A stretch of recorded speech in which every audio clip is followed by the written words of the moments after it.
आप सबों को जय मसीह की। परमेश्वर पिता का धन्यवाद कि आज की सुबह परमेश्वर ने हमें नया दिन दिया, नया जीवन दिया कि हम परमेश्वर के पास आ सकें। और आज की सुबह के डिवोशन में हम देखेंगे कि परमेश्वर का हमारे जीवन से क्या उद्देश्य है। पर्सनल पर्पस एंड फेथ ये विषय है। और हम देखेंगे कि पर्सनल पर्पस हमारा व्यक्तिगत उद्देश्य, परमेश्वर हमारे जीवन से क्या चाहते हैं। परमेश्वर ने हमें बनाया, रचा, सृजा एक परमेश्वर के विशेष उद्देश्य से। और हम देखेंगे कि हमारा जीवन जो है वो कैसा होना चाहिए, क्योंकि परमेश्वर ने जब हमें बनाया, रचा, सृजा और जैसे मैंने तुझे अपने माता के गर्भ में आने से पहले मैंने तुझ पर चित्त लगाया, यिर्मयाह नबी की पुस्तक कहता है। और हम देखते हैं परमेश्वर के इस उद्देश्य को हम कैसे पूरा करें अपने जीवन से।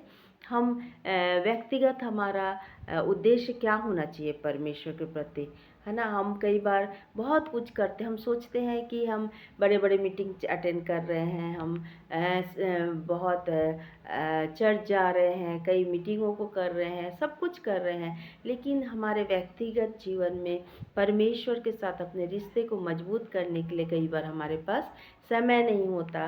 कई बार हमारे सामने कई बहाने हो जाते, कई बातें आ जाती है, जिसके कारण क्या होता है कि हमारा जो परमेश्वर के साथ जो परमेश्वर चाहता है, जो हमारा रिश्ता परमेश्वर के साथ अच्छा रहे, मजबूत रहे, हमारी जड़ें मजबूत रहे।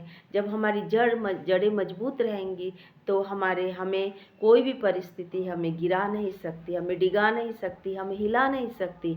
तो इसलिए चाहिए कि हमारा जो व्यक्तिगत उद्देश्य है जो वो परमेश्वर के साथ मजबूत होना चाहिए, अच्छा होना चाहिए।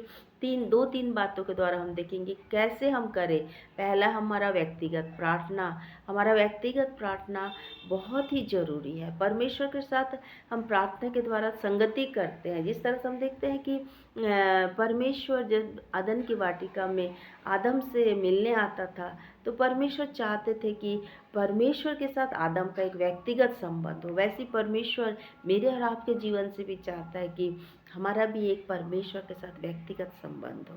हम बहुत कुछ काम करते हैं, हम सुबह से उठते हैं, हम महिलाएं अपनी जिम्मेदारियों को पूरा करते करते कई बार रात हो जाता, समय चला जाता है, और हमारा जो रिश्ता परमेश्वर के साथ होना चाहिए वो हम नहीं करते। लेकिन प्रियो, ये सही नहीं है। हम परमेश्वर हमारे जीवन से चाहता है कि हम अपने रिश्ते को परमेश्वर के साथ मजबूत करें, क्योंकि वो हमारा पिता है। और एक देखते हैं जैसे सांसारिक पिता चाहता है कि मेरे बच्चे मेरे साथ ज़्यादा समय बिताए, वैसे ही हमारा स्वर्गीय पिता भी चाहता है कि हम उसके साथ ज़्यादा समय बिताएं।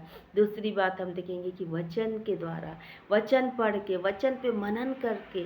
हाँ, जब हम वचन को पढ़ते हैं प्रियो, हम एकांत में चले जाए, हम थोड़ी देर शांत रहे और उन वचनों पे मनन करें। जिस तरह से भजन संहिता कहता है कि धन्य है वह पुरुष जो दिन और रात परमेश्वर के बातों पे मनन करता है, उसकी युक्तियों पे चलता है। हाँ, ऐसे ही परमेश्वर मेरे और आपके, ताकि वो वृक्ष नदी के नाले के किनारे लगाया जाता है और अपने समय पे फलता है और हरा भरा होता है। वैसे ही हमारा जीवन भी होना चाहिए।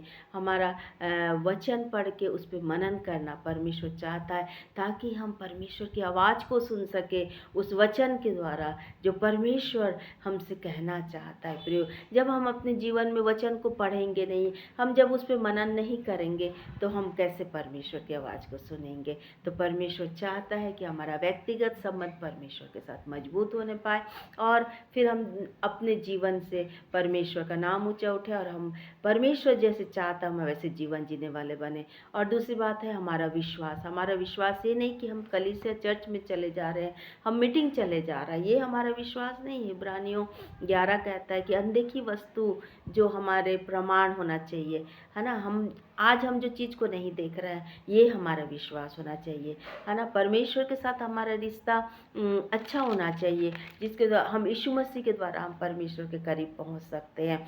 और अनदेखी वस्तु क्या है? आज हम स्वर्गीय स्थान को नहीं देख रहे हैं, लेकिन जब हम इस संसार में हैं तो हम देखें कि हम जानते हैं, हमारे अंदर ये विश्वास होना चाहिए, दृढ़ विश्वास होना चाहिए कि एक दिन मैं अपने परमेश्वर पिता के पास जाऊंगा, एक दिन मैं अपने पिता के साथ रहूँगा, उसके राज्य में जाऊँगा। ये है हमारे लिए अनदेखी विश्वास, और इस विश्वास को हम पूरा करने पाए। परमेश्वर इन बातों के द्वारा हम सबको आशीष दे और हमारे जीवन से प्रभु का नाम ऊंचा उठाया जाए। Thank you.